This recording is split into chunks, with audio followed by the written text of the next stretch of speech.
In Act 4, Scene 1, Macbeth is worried about the future, so he goes to the three witches for help.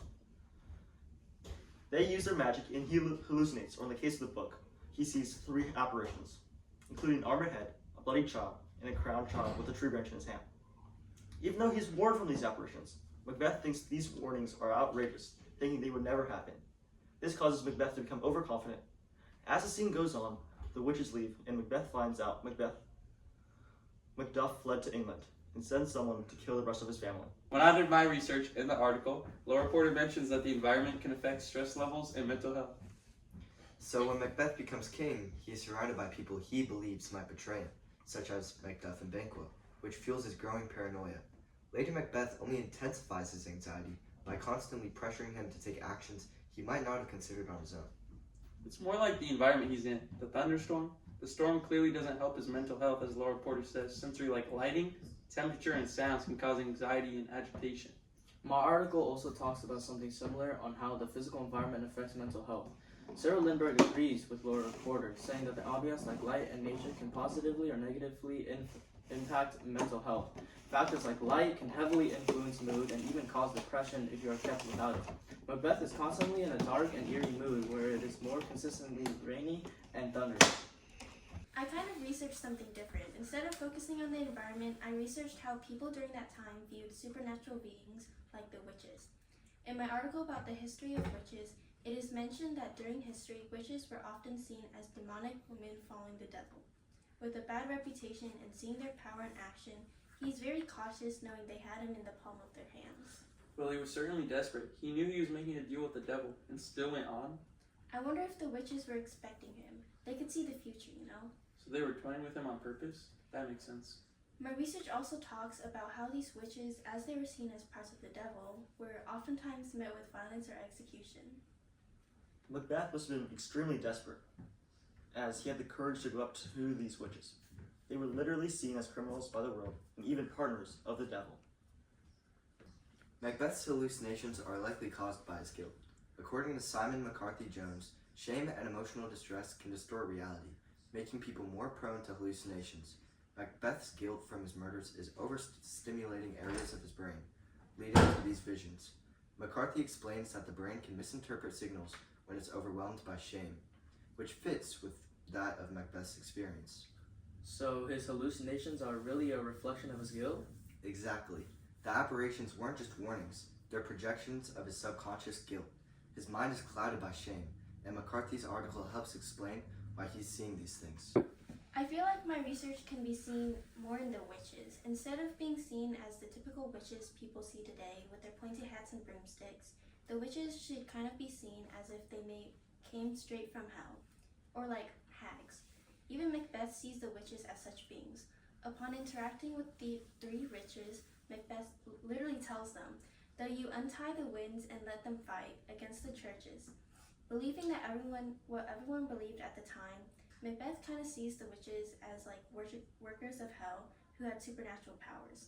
Macbeth believed that the witches had such powers to untie the winds. With these paranormal activities, Macbeth assumed that the witches could use it to fight against the churches, the very people who despised the devil that they worked for. How did your research affect how we act, though? I mean, Macbeth is encountering what everyone thought at the time, three criminals that were deemed to be creatures of the devil.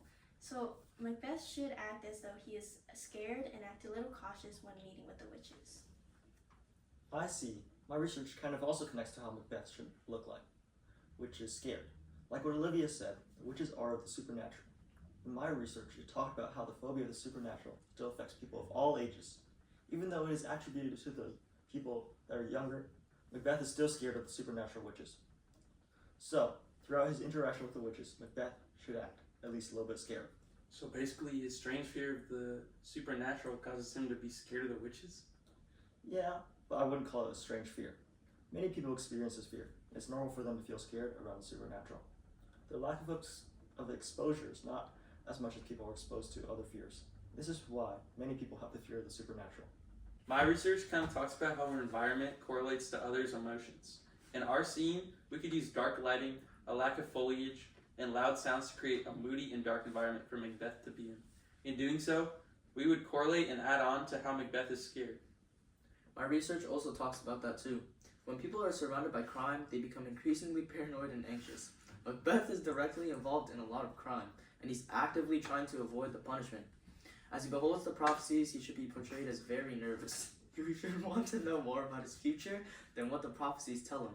After the prophecies tell him his future, he's tremendously relieved. He should go from seeming extremely anxious to calm and relieved. Yeah.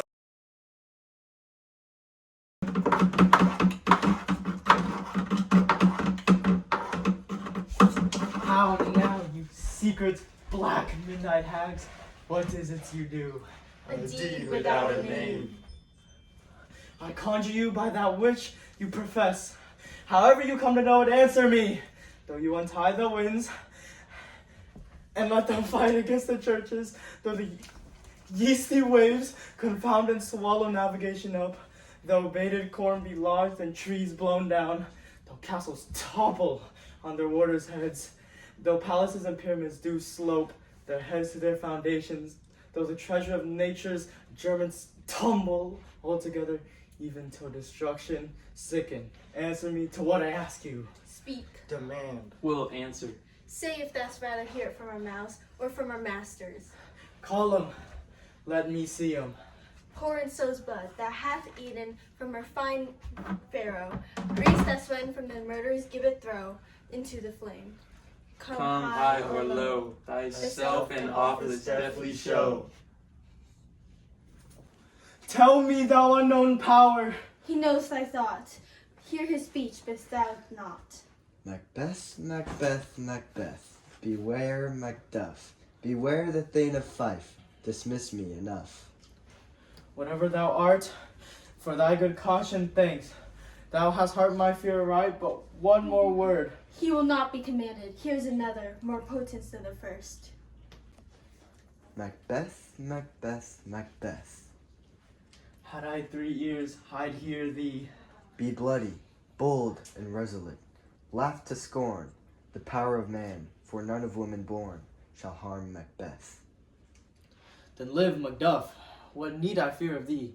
But yet I'll make assurance double sure, and take a bond of fate. Thou shalt not live, that I may tell pale-hearted feared lies, and sleep in spite of thunder. What is this that rises like the issue of a king and wears upon his baby brow the round and top of sovereignty? Listen, but speak not to it. Be lion-mettled, proud, and take no care who chafes, who frets, or where conspirers are. Macbeth shall never vanquished be, until great Birnam wood to high Dunsinane hill shall come against him. That will never be. Who can impress the forest, bid the tree unfix and unbound the root? Sweet Bodeman's good. Rebellions never rise till the wood of Birmingham rise, and our high place Macbeth shall live the lease of nature, pay his breath. To time and mortal custom, yet my heart throbs to know one thing. Tell me, if your art can tell so much, shall banquets issue ever reign in this kingdom? Seek to know more. I will be satisfied. Deny me this, an eternal curse will fall upon you. Is worried about the future. So he goes to 3 2, 1, time. And Banquo, which fuels his growing paranoia. Lady Macbeth. People are surrounded by crime, they become increasingly paranoid and anxious. Macbeth is directly involved. Jackson. Of a king and upon his The script did go down. Wait, Okay. do I got dreads? No, you don't, bro. To impress Jackson. Hey baby, I got you a gift.